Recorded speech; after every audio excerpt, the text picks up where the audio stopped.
Hey everybody, what is up? Welcome back to some more Pokemon action. I'm your host Ryan, and today we're going to continue our learning competitive series with team building.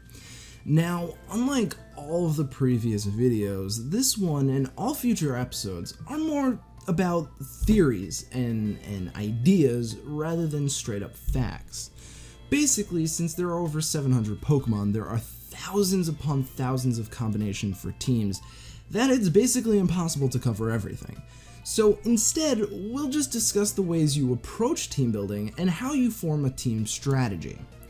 So today's episode is going to be approaching the team building process and building a team, and then the second video is going to be expanding that team with moves, abilities, natures, EVs, and so on, and understanding how that all fits together in a team setting. Before we get straight into team building, you'll need to understand formats. You see, competitive Pokemon sports a bunch of options.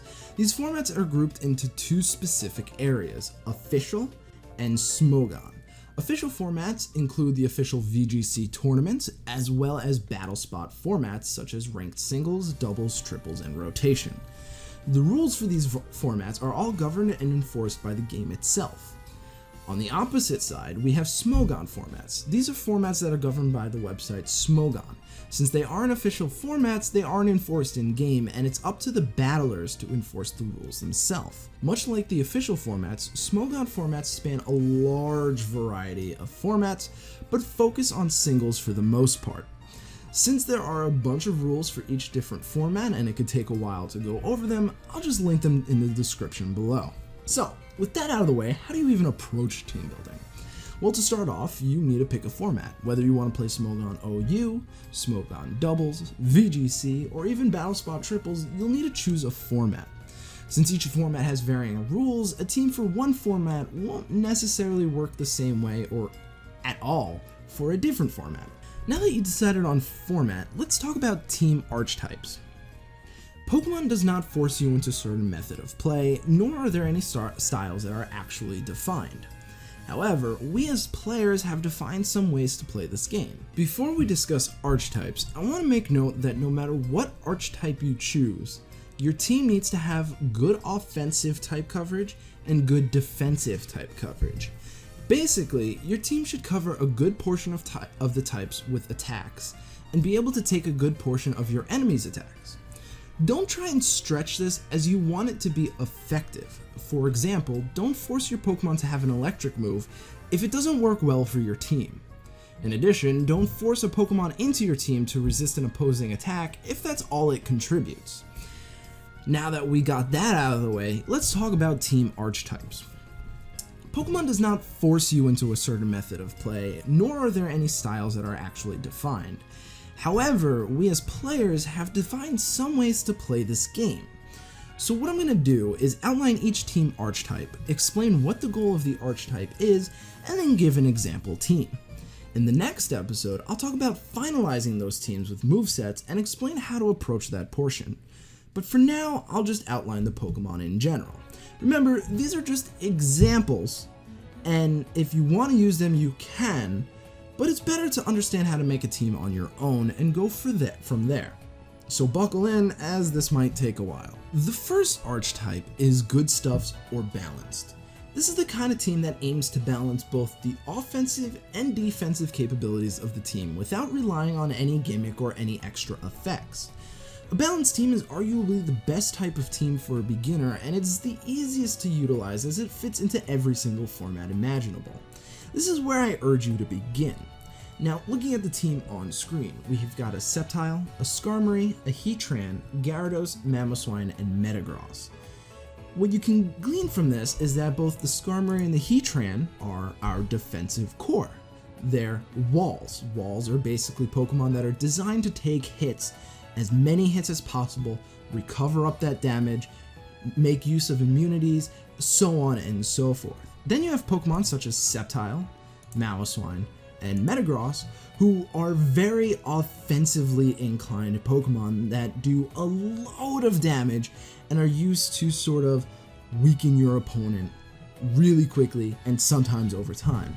And then you have Pokemon like Gyarados, which is sort of a utility Pokemon. They can do offensive, they can do defensive, and so on and so forth. Basically, you want to be able to utilize both offensive and defensive abilities to come together and beat your opponent. You're not relying on a specific offensive threat to win because you have some other backup. The next team archetype is Stall. Stall is a sub-archetype of good stuffs or balanced that sacrifices offensive power for a much more defensive team. The goal of this type of team is to basically extend the battle for a long time while whittling down the opponent instead of going for massive hits and KOs. This type of team is better suited for Smogon formats, as the official formats tend to have a short timer that does not lend itself to this kind of playstyle. So, for example, this is a Stall team for Smogon OU. As you can see, we've got Sableye, which is supposed to be Mega, Tentacruel, Chansey, Jirachi, Powdon, and Clefable. As you can tell, even just by quickly rolling through each of these Pokemon, they don't really have a lot of offensive capabilities. Some do, such as Hippowdon and Jirachi, they have 100 plus in offensive, but some don't, most don't. The whole goal of a Stall team is to whittle your opponent down, so instead of going straight for the KOs that we did with the Good Stuff's team with Mega Sceptile, instead we're going to burn our opponents and then recover as they attack us, lose their health, and we stay healthy. Pokemon such as Hippowdon, who bring in a weather effect such as Sand, which damages over time, is really important to this kind of team because that just helps with the stall. It's supposed to be a long time that you're going to be battling for, so that's why people tend to choose walls or tanks or Pokemon who can just take a lot of damage and heal back up. You won't normally see a lot of offensive power on this team, but it makes up for it with its defensive capabilities. The next archetype would be Hyper Offense. Hyper Offensive is the opposite of Stall. Instead of focusing on defenses, an offensive team will be mostly offensive Pokemon. The entire goal of this team is to hit fast and hard. Usually sacrificing defenses, a fully offensive team will be very susceptible to damage themselves and be heavily reliant on speed and power. Unlike Stall, however, this sort of team can be used in most formats. So, for example, this is our team. Weavile, Magnezone, Altaria, Gengar, Celebi, and Cobalion. You'll notice that it does have some defensive power, such as Celebi and Cobalion. The thing that makes this hyper offensive is that the defensive Pokemon aren't there to eat up hits, they're rather there to make it so your offensive Pokemon can come in safer. So, for example, if an enemy has a fairy type and you want to set up your Altaria, what you do is you bring in either the Cobalion or the Magnezone, make it so they either switch out or die, and then you switch in the Altaria for the sweep. Something like Magnezone's, while can be very offensive, as shown by the 130 special attack, has the ability Magnet Pull, which is useful in trapping steel types so it can root those Pokemon out. A hyper offensive team is very similar to Good Stuff's, but instead of having a balance of offense and defense, it leans heavily towards offense, while the defensive threats aren't there to sit there and take attacks, they're really there just to pivot out the offensive sweepers so you can bring something back in. Another archetype would be Weather. A Weather team is a kind of team that builds upon the previous archetypes and adds a powerful field effect on top. There are 4 kinds of weather: rain, sun, hail, and sand. I'll link the weather effects in the description below so you can better understand their effects. A Weather team has the potential to be exceptionally strong, but requires some nuance on how the team will perform. The goal of these teams is to win via power-up via weather. So, for example, we're going to take a look at a Rain team. This team has Politoed, Mega Swampert, Rotom Wash, Goodra, Tornadus Therian, and Toxicroak. Now, if you click the link in the description below, you'll understand that Rain not only increases the power of water-type attacks, but it makes Thunder hit 100% of the time, and it weakens Fire-type attacks. So, with that in mind, why would this team be any different than a Good Stuff's team? We've got Rotom and Goodra as a pretty solid wall core. We've got Politoed as a support, and then Swampert, Tornadus, and Toxicroak as offensive powers. So, what makes this different from Good Stuffs? Well, to be honest, not much. The only thing that differentiates it from Good Stuffs and Balanced is that it's centered around the weather condition rain. And without rain, it doesn't perform nearly as well. For example, Swampert, if you were to Mega Evolve Swampert, it would have the ability Swift Swim.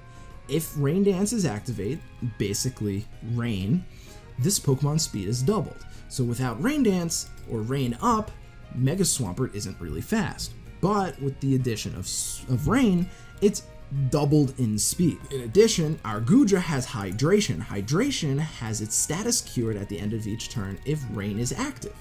So again, not as good outside of rain as it is inside. And the same can be said for Tornadus. We'll see in a little bit that we'll be giving it Hurricane. Hurricane is a flying type move, which is Stab for Tornadus. And no matter what, if it's raining, it will never miss. And look at that power, 110. So again, strong outside of rain, but it needs rain to be its fullest potential. In addition, like for example, Toxicroak, dry skin. Outside of rain, it gets hit 1.25 times more effectively by fire, and it loses health in the sun. But since we have rain, it's healing health every turn because of the rain. So that's pretty much what weather does. You build a team around a weather because you want to take a team that can work outside the weather and make it even better. It's basically like augmenting a team with more pressure and more strength and more defensive capabilities, all of that rolled into one. Similarly to weather teams, another archetype, or I guess sub-archetype, would be field effects. Weather is a field effect, but you cannot stack it. You can't have rain and sun going at the same time. However, general field effects can stack with everything. So they can stack with other field effects, or they can even stack with another weather. The main goal of this kind of team is similar to weather. You want to manipulate the strengths of your team in some way, shape, or form. For example, a Trick Room team would fall under this category, which is what's featured on the screen.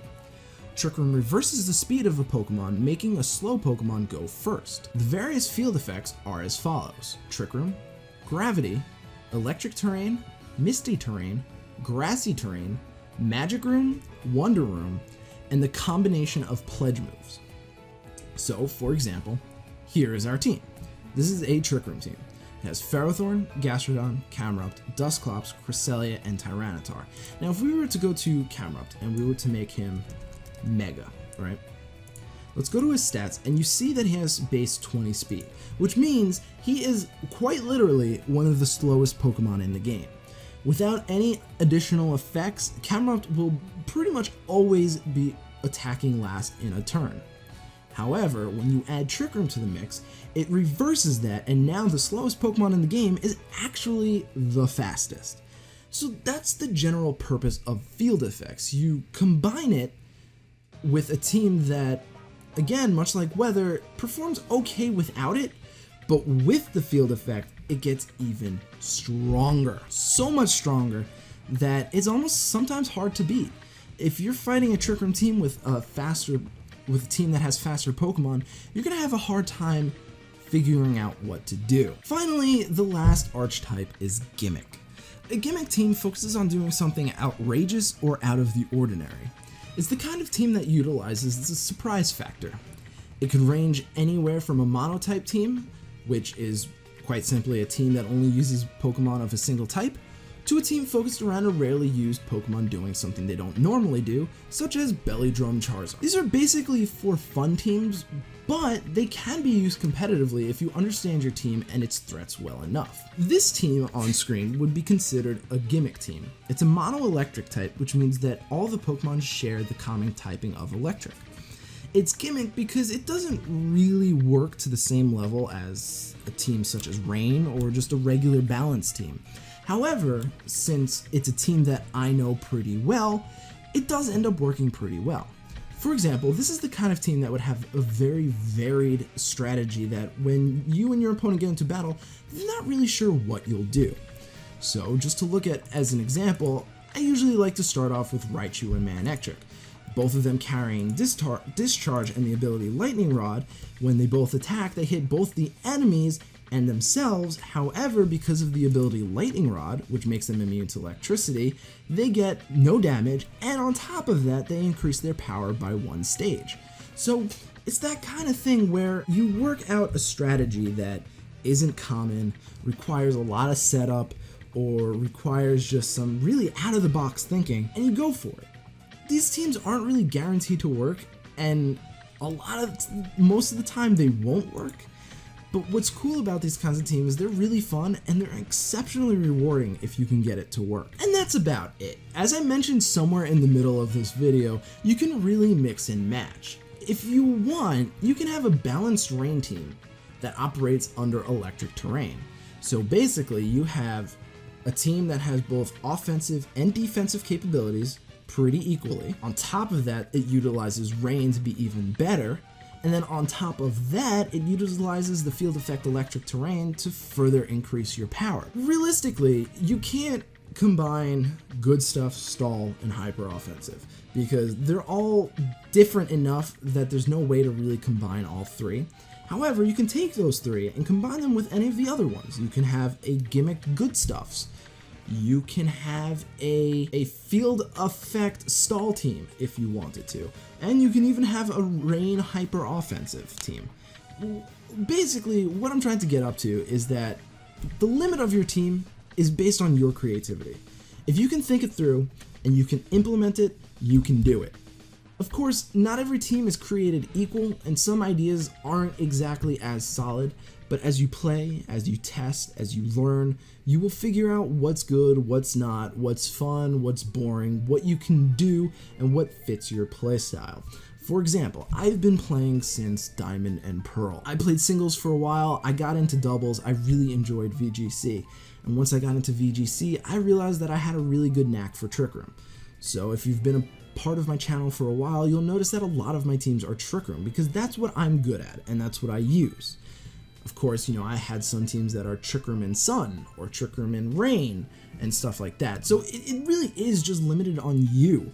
You are the limiter for teams, and once you figure out how you play, you can expand what you use and how you use it. Team building is really just about experimentation, and once you really get the game down and the core mechanics and how everything works, you'll be able to churn out good teams in no time flat. And that's about it for today's episode, but the next team building episode will feature us further building the teams that we used in our examples today. And then once we do that, we'll go into battles with those teams, and I'll explain to you how to battle and all that jazz. So thank you guys so much for watching. I really do appreciate it, and I hope to catch you guys at the next episode. Peace.